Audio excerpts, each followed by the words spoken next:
Hi everybody, welcome back again di Altcoin Update. Jadi Altcoin Update kali ini kita akan ngebahas koin CHZ atau Chiliz. Karena kebetulan Piala Dunia sudah selesai juga. Kemarin ada yang nanya soal Chiliz dan di voting saya juga masukin. Istilahnya ini di peringkat nomor 4 kalau nggak salah. So after this kita bakal request lagi ke teman-teman. Tapi nanti kita akan minta teman-teman untuk komen di kolom komentar pada Bitcoin Update, pada update nanti. So ya type lah koin-koin altcoin kesayangan kalian ya. Mungkin ada yang bisa kita bahas dan ada yang menarik. So please give me a reason juga kenapa kita bahas koin tersebut. Mungkin misalnya contoh, Matic kok ada kerjasama dengan ini, boleh dibahas kembali.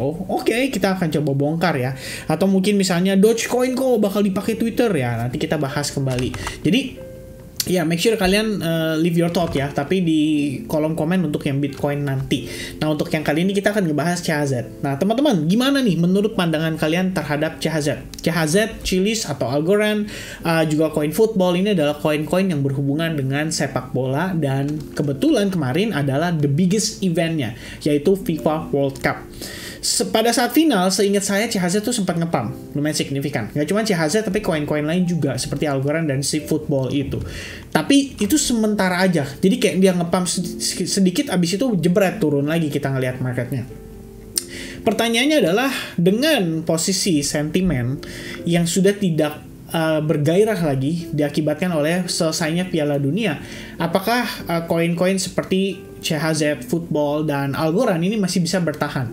Jawabannya kalau menurut pandangan saya sih tentu masih bisa, karena kita tahu di sini sepak bola itu akan terus berjalan, akan ada liga yang kembali berjalan, dan maybe nanti akan ada Liga Champion, dan Liga Champion ini juga pasti kan istilahnya adalah satu buah event yang cukup hype ya untuk sepak bola, dan tentu saja sedikit banyak pasti akan memberikan pengaruh juga pada pergerakan si CHZ, Algorand, ataupun pada football. So itu bisa menjadi satu buah sentimen berikutnya, tapi kapan itu mungkin masih panjang. Nah, bedanya adalah kalau CHZ kalian search di Coin Market Calendar, kalian bisa lihat bahwa di tanggal 31 Desember, perkiraan, katanya sih bisa lebih awal ya, itu ada mainnet launch ya, dan di sini mainnet 2.0 launch, di vote sekitar 1.000 orang lebih, dan kelihatannya sih ini bisa menjadi satu buah faktor yang mungkin bisa menjadi penggerak daripada CHZ, terutama untuk dia bisa terrebound kembali. Nah, sekarang kita akan bahas sama teman-teman from the scratch. Jadi saya cuman pakai chart weekly, kita lihat time frame weekly, chart kosong ya, kita nggak pakai istilahnya nggak ada preparation. Teman-teman, kita sama-sama analisa. Ini harga membentuk semacam resistance ya di kisaran range price ini. Ya, kemudian di sini pun sama ya, kita ngelihat dia sempat ketahan. Pada intinya dari dua area ini kita sama-sama melihat bahwa si CHZ itu sudah berhasil break to top ya. Kita lihat di sini break up. Oke, break to top. Sorry teman-teman. Ya, saya tulis lagi ya, break di top. Oke, setelah dia terjadi break, ada sempat krem sedikit, but then successfully break lagi ke atas ya. So it's gonna be also a break here. Nah, kita bisa lihat teman-teman, semenjak tiang panjang yang terjadi dari Januari 2021 ke Maret 2021, CHZ itu terus turun ya, tapi di dalam kecepatan yang sangatlah korektif. Ya, saya bisa katakan bahwa CHZ ini adalah koin yang menurut saya cukup sustain. Kenapa demikian? Coba diperhatikan bagaimana proses penurunannya ya, teman-teman sekalian.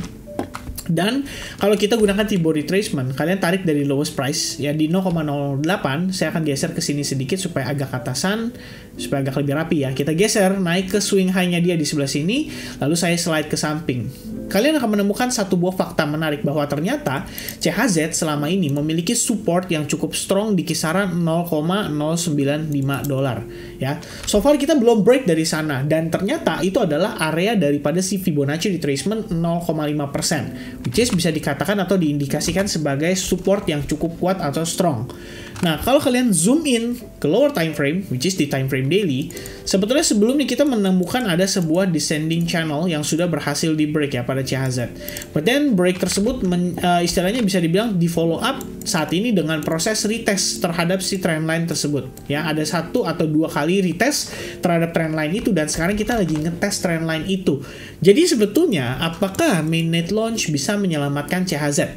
Kita di sini ya kalian, ini kalau menurut pandangan saya ya, saya bukan prefer ya, bukan tipikal yang dalam tanda kutip bereaksi atas area. Ya, saya lebih prefer menunggu hingga adanya konfirmasi. Konfirmasi yang saya butuhkan adalah pertama, di sini kalau teman-teman lihat ini adalah area demand zone-nya kita. Ya, kenapa saya katakan demikian? Karena hanya dari level itu saja kita bisa melihat CHZ finally kembali sangat impulsif. Ya, ada beberapa area, which is salah satunya ada di sini, kemudian ada juga di sini, tapi keduanya tidak memberikan reaksi pada pergerakan CHZ. Dan saya pikir mungkin untuk kali ini kita ngejemput permintaan lebih banyak dari buyersnya, itu diperlukan harga yang jauh lebih murah. Which means setelah penurunan dari topnya, ya, pada pergerakan terakhir ini kan kalian bisa lihat ya, ini adalah satu swing penurunan signifikan. Itu total sudah turun 62% guys, dan sekitar 0,17 dolar dari harga 0,27 jadi 0,17 dolar more or less. Dan tentu saja penurunan ini seharusnya sudah lumayan ekstrim untuk pergerakan pada CHZ. Dan sekarang kita kembali ke demand zone. Sehingga pertanyaannya adalah, apakah kita akan mendapatkan reaksi dari buyers? Mengingat akan ada event pada akhir bulan ini. Nah, mungkin untuk teman-teman mengidentifikasi, kalian bisa menggunakan yang namanya chart di time frame yang lebih kecil. Jadi salah satunya adalah di time frame 4 jam. Ini kalau bagi saya, posisi low terakhir itu sudah berhasil di break oleh orang yang masuk mungkin dari kisaran 0,1470 dolar. Ya, setelah dia berhasil break, kita ngelihat dia sempat create small support, but then berhasil di break lagi, dan sekarang kita sudah confirm create yang namanya new low level. Kalau misalnya teman-teman lihat sekarang ini posisi kita nggak punya pattern, nggak punya apa-apa, kita cuma punya penilaian berdasarkan supply zone sebelumnya dan juga berdasarkan big fan zone sebelumnya. Nah, kalau bagi saya sebetulnya untuk CHZ ini, kalau misalnya saya mau long position atau saya mau ngambil posisi long, idealnya saya akan menunggu sampai supply level berhasil di break, which is terjadi yang namanya V formation, dan then pada saat proses pullbacknya saya akan masuk kembali untuk mencoba menangkap momentum ini ya. Perhaps kita bakal ngetes ke level big fan zone-nya dikarenakan oleh mainnet launch yang akan dilakukan pada akhir bulan ini atau di akhir tahun ini. Jadi sementara, kalau misalnya saya mau long, saya akan menunggu hingga adanya konfirmasi break atas area supply-nya. Tapi kalau misalnya kita belum ngedapetin konfirmasi itu, justru peluang yang ditawarkan mungkin lebih ke arah short sell. Dalam arti kamu ngeliat harga cenderung naik, tapi naiknya sangat korektif dan pada akhirnya terkena rejection. Nah, ketika ini yang terjadi, justru kita mempertimbangkannya adalah untuk melakukan short selling pada CHZ dengan memanfaatkan supply zone dan memanfaatkan area support terakhirnya, which is di sini, more or less ya. Kisaran 0,1040 dolar. Nah, itu akan menjadi sebuah perhatian untuk teman-teman nih untuk saat ini yang mantau pergerakan pada CHZ. Nah, menarik ya teman-teman, kalau kita gunakan time frame 4 jam ya, kamu bisa lihat di sini sebetulnya MACD menunjukkan adanya posisi extreme oversold. Dan ini posisinya udah lumayan minusnya. Yang menarik lagi adalah kalau di time frame 1 jam, kamu bisa lihat di sini terbentuk yang namanya ada sebuah pola divergence. Artinya, kalau misalkan secara MACD di sini menunjukkan adanya tercreate yang namanya higher low, maka semestinya di sini harus tercreate juga yang namanya higher low, bukan lower low. Nah, kalau misalkan pada chart menunjukkan adanya lower low dan di sini menunjukkan dia create yang namanya higher low, berarti kita confirm memasuki yang namanya bullish divergence. Dan seharusnya dengan indikasi tersebut kita bisa melihat minimal untuk CHZ di sini akan ada rebound terlebih dahulu. Cuma sekali lagi pertanyaannya, reboundnya sejauh mana? Apakah sampai di supply zone saja, kemudian dia reject lagi, atau posisi kita sampai ke area big fan zone-nya, baru kemudian kita terkena reject lagi. Nah, buat saya personally, kalau teman-teman tipikal trading yang lebih konservatif, mungkin sebaiknya menunggu sampai ada peluang untuk melakukan short. Karena probabilitasnya jadi lebih tinggi untuk kita benar. Tapi kalau misalnya kita melakukan long di posisi saat ini, menurut saya nggak salah juga. Toh kita dekat sekali dengan demand zone-nya, walaupun kita belum melihat ada reaksi. Jadi kalau misalnya teman-teman mau long, once again, kalau buat saya prinsipnya, you show me first and then I follow, gitu ya. Dalam artian, you show me first, oke, bahwa kalian kembali, bahwa kalian tertarik untuk beli di harga saat ini, then I will join at the pullback. Ya, jadi karena pertimbangannya adalah masih banyak dong orang yang berpikir bahwa ini adalah time to sell. Padahal kembali lagi ya, ini kalau prinsip saya, kalau saya mau nge-sell short, saya lebih prefer menunggu sampai adanya flow masuk dulu ke market. Ya, begitu ini terjadi, oke, Oke, ini baru saya akan menjadi pertimbangan untuk melakukan entry pada si koin tersebut. Dan saya lebih prefer seperti itu dibanding kita mencoba untuk menangkap ya di manakah topnya dan di manakah bottomnya. Alright, so for now untuk CHZ kita lihat dia masih tertekan clearly dan sellers masih lebih dominan, sehingga kalau misalkan nanti perlahan-lahan harga naik, kalian harus make sure ya kalau misalkan tidak ada rejection lagi. Tapi kalau misalnya ada rejection, mungkin bisa dipertimbangkan untuk melakukan short selling pada si CHZ.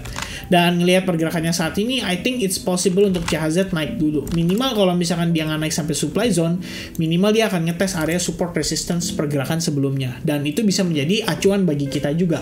Jadi kita bisa lihat nih, gimana pada saat reaksinya CHZ begitu mencapai area atau level tersebut. Apakah men-trigger sesuatu, apakah menunjukkan kepada kita ada sebuah informasi di sana, dan baru kemudian kita bisa pertimbangkan untuk manfaatkan setelahnya. Oke, saya rasa teman-teman itu dulu. Thank you very much yang udah nonton video daripada CHZ ini. Mungkin kesimpulan dari saya, gimana pandangan saya terhadap koin-koin bola setelah Piala Dunia. Sebenarnya mungkin akan sulit untuk perform. Karena kembali lagi, Piala Dunia itu adalah the biggest event yang mungkin bisa memberikan dampak cenderung positif buat koin-koin ini. Tapi kenyataannya adalah kenaikannya pun terbatas. Kemudian kita ngelihat sekarang sudah ter-reject lagi. Ada kemungkinan mereka yang istilahnya believe dengan koin ini sudah mengurangi porsi transaksi mereka. Dan mungkin sudah taking profit pada saat kenaikan kemarin. Karena sekali lagi teman-teman pasti pernah dengar dong, buy the rumor, sell the news. Dan ini yang mungkin sekarang sedang terjadi pada CHZ. Alright, so I guess that's it everybody. Once again, thank you very much for watching. I hope you guys enjoy the content dan information yang saya deliver. Sampai ketemu lagi untuk di update berikutnya. God bless everyone guys. Cheers. Bye-bye.